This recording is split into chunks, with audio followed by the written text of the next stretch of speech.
What's up, my guys, and welcome back to the show. I'm your host, Cody, and man, what a time to be alive right now, brother. I tell you what, you got both the NBA and the NHL playoffs going on right now. Yeah, that's right. We talking a little hockey. Plus, the NFL just dropped their entire schedule for next year, and if you haven't already, go check out the Chicago Bears schedule release video. It'll feature a certain visionary that y'all may know. But yeah, welcome back, all 12 of you. And for anybody that's new, what we do on the show, the Wrasslin report card, is I take a Wrasslin show. I break down every match. I give them each a letter grade. And at the end, I tally them some bitches up to give that show its own report card. And tonight, we're talking the May 12th edition of Friday Night Smackdown. Now, even with all that going on, most importantly tonight, if you just so happen to flip over to a little channel named Fox, you got to see that your tribal chief, Roman Reigns, has returned. And guess what? He's after another title, but it's probably not the one you're thinking of. Now, speaking of titles, tonight, SmackDown will start its half of the tournament, where in the first round, you will have 2 triple threat matches. The winner of those will meet in the semifinals in the main event tonight,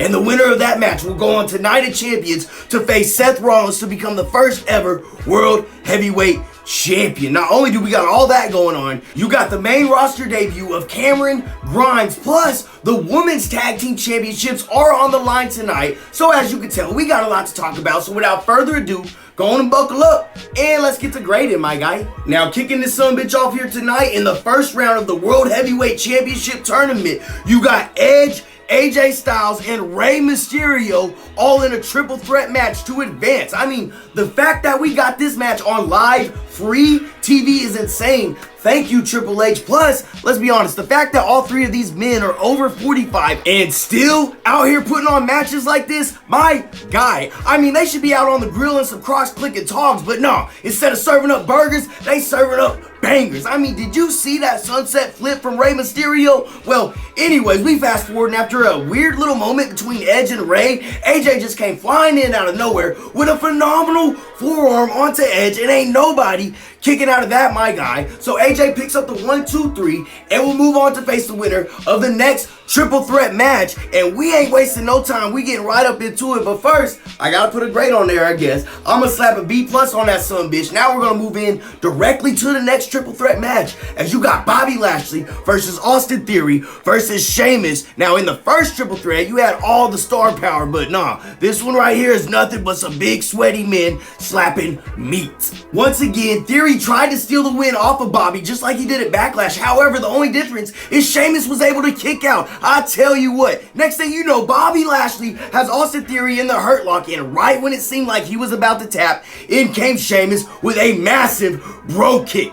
Bobby then quickly and smartly threw Sheamus over the ropes, made the cover onto Theory, and picked up the 1, 2, 3. So in the main event tonight, it will be Bobby Lashley taking on AJ Styles, and the winner will move on to Night of Champions, facing Seth Rollins to become the first ever World Heavyweight Champion. Now check this, in my opinion, I honestly enjoyed that triple threat more than the first one. I'm gonna slap an A- on that sumbitch, but we still gotta keep it moving, because up next, in his main roster debut, you got Cameron Grimes taking on Baron Corbin. Now, I tell you what, did y'all ever see Askren versus Masvidal? Well, if you have, then just know this. This match right here made that sumbitch feel like you were watching the Lord of the Rings. I tell you what, 3 seconds in, Grimes hit the cave-in, and ain't nobody kicking out of that, my guy. He picks up the 1, 2, 3, and that's how you make a debut right there. I tell you what, I know the match wasn't long, but I'm still gonna slap a B- on that sumbitch. Now all we gotta do is sit back and wait and see if we can really push Cameron Grimes to the moon,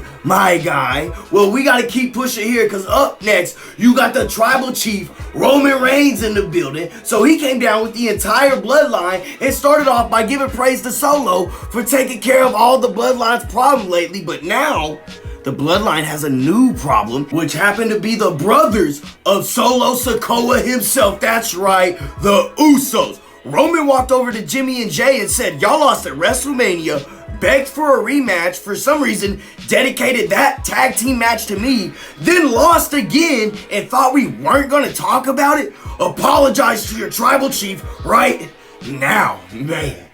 That's tough. For some reason, though, Jimmy Uso just started laughing. And you know Roman, he said, oh, I'm a funny guy now. I'm a clown, huh? Then Roman Reigns did the unthinkable as he hit Jimmy Uso with the finger poke of doom.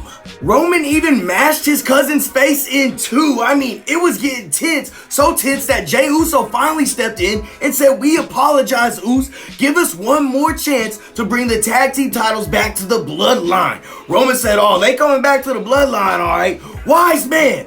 So Paul Heyman got on the mic and let us know that at Night at Champions, Kevin Owens and Sami Zayn will defend their undisputed tag team titles against the Bloodlines, Solo Sikoa and Roman Reigns. And Roman dedicated this match to an actual tag team, Alpha and Sika, the Wild Samoans. I ain't gonna lie, I thought that was pretty cool right there. I'm gonna slap an A on that segment. I mean, Roman Reigns just don't miss. Y'all can hate him all you want, but he's the best thing going in all of wrestling right now. Go argue with your uncle and them. Well, next, let's jump over to the women's division as we got the women's tag team championships on the line as Liv and Raquel defend those titles against Damage Control, while the NXT tag team champs, who are on Smackdown now, were backstage watching the tag team champions compete while holding the NXT tag team champions. I don't know what's going on. I am confusion. I'm gonna move on anyways. Just as Bayley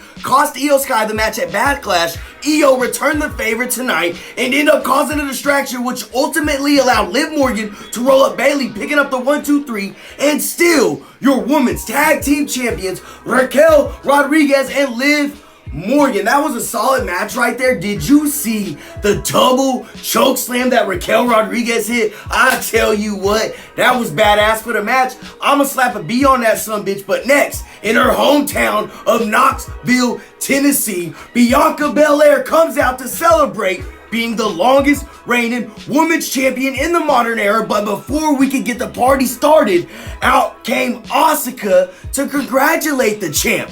Or so we thought. Because right when Asuka went to shake the champ's hand, she wouldn't let go. And then, by God, Asuka spit the mist all over Bianca. Now, I gotta admit, that was top tier selling from the champ right there. I tell you what, I'm excited for this. Hopefully, we do this better than we did for the build-up at WrestleMania. I mean, now that we have a legitimate heel, this should be better. I'ma slap a B on that sumbitch. But that's enough of the talk, because it's time for the main event. You got Bobby Lashley taking on AJ Styles in the semifinals of this tournament, where the winner will go on to face Seth freaking Rollins at Night of Champions for the right to be the first ever World Heavyweight Champion. Now, Bobby Lashley is actually still busted open from the first match he competed in, and AJ was cutting my guy no slack. I tell you what, after a massive power slam, Bobby went for the spear, but nobody home, and that sent that sumbitch crashing right into the ring post.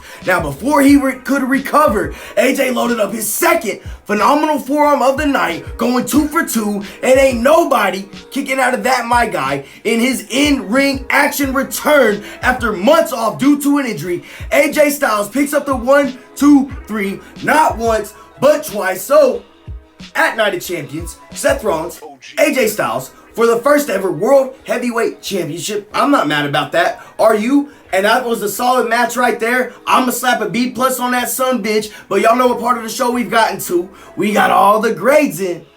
Now let's take a look at the report card, my guy. After tallying everything up, we came out with a final letter grade of a B+.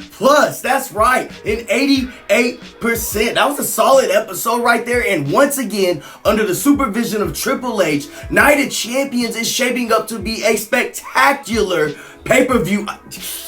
Don't sue me. Premium live event. I tell you what. Well, with all that being said, I'm your host, Cody. I'm going to be signing off. If you haven't already, you can subscribe to the channel. That would be really cool. Like, comment, whatever you want to do. I want to give a shout out to all y'all. Hope y'all doing great out there. If nobody's told you, you're an awesome human being. Also want to give a shout out to my guy, OG Bobby Knifehawk. You know where to find him on SoundCloud. Other than that, I hope all you beautiful people stay safe out there and have a nice day.